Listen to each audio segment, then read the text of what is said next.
Chelsea was arguing with her friends about whose father was the best. My daddy is a magician. He can pull a coin from his ear and make it disappear, boasted Julie.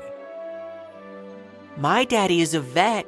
He once had to pull a giant tiger tooth at the zoo, but he wasn't scared a bit, said Agatha. My daddy's like a king. He has 100 workers under his command who do whatever he says, bragged Leo. What does your father do, Chelsea? Her friends asked her. Her father's just an ordinary mechanic who repairs cars, laughed Leo, whose father was a king. Nothing of the kind. My daddy is... Chelsea was awfully hurt and began making up things that were out of this world. My daddy is a giant. He is. What? Her friends opened their eyes wide at Chelsea. They had never seen a giant. What do you mean? Tell us, inquired Julie, but Chelsea didn't know how to respond. Restless Leo would not calm down. She's just lying. There are no giants in the world. If he was a giant, everybody would know it. Lying in her bed that night, Chelsea could not fall asleep. She worried that her friends would find out the truth and laugh at her. When the morning came, Chelsea was awakened by a sudden noise from the kitchen. She headed over to check what had happened and froze in surprise. Her father was trying to pick up broken dishes, but he was 2 times taller than usual. Good morning, Chelsea, her father saluted. As you can see, a mysterious nuisance has happened to me. For some reason, I keep growing. Oh, Daddy! Chelsea yelled. Let's run outside before you break everything in the house. When Chelsea ran out of the house, she felt very cold. As she was in a hurry, she had completely forgotten to put on her shoes.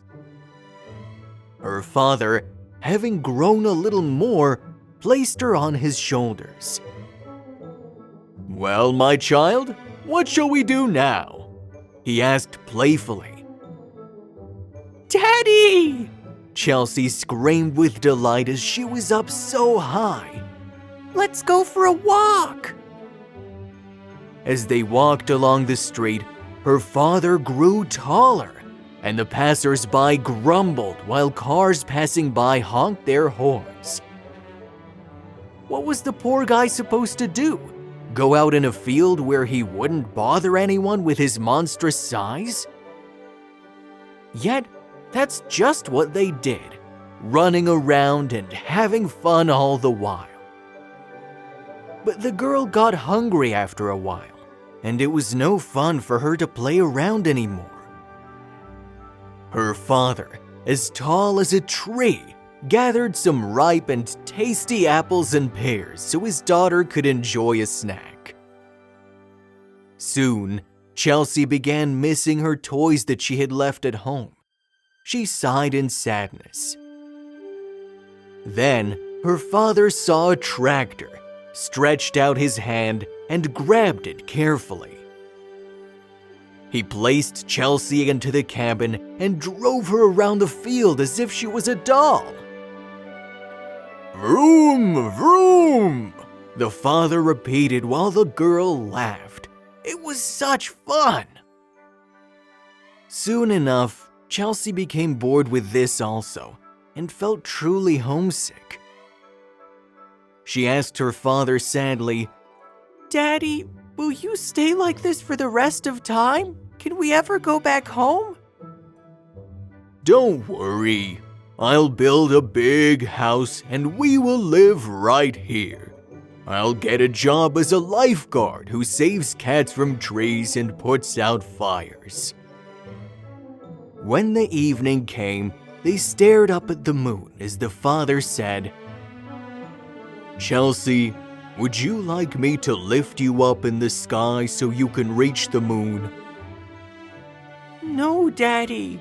The girl replied sadly. I don't want a super father. I want you to go back to what you were before, an ordinary mechanic. Even if you don't do tricks or pull out tiger's teeth, I'll still love you. To me, you are already a super father. Chelsea was now freezing, so her father took her in his arms as if she was very little, and they quietly headed home. Soon, Chelsea fell asleep, lulled by the steady beat of her father's heart. In the morning, she woke up in her bed.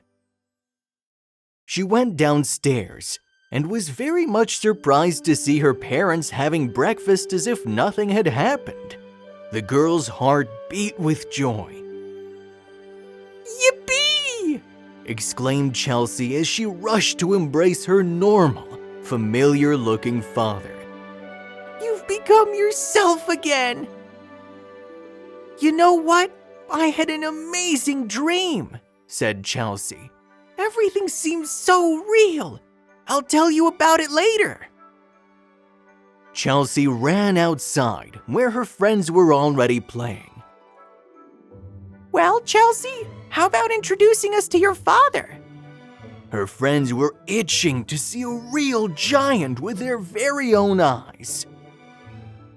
Nope, said Chelsea as she decided to tell the truth.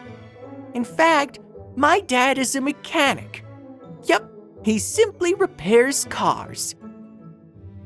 Without him, your father wouldn't be able to get to the zoo to rescue the tiger, Chelsea remarked to Agatha. And your father, Leo, wouldn't be able to join his workers, who would be stuck at home as well. But your dad, of course, would still be able to do his tricks, she said to Julie, and everybody laughed.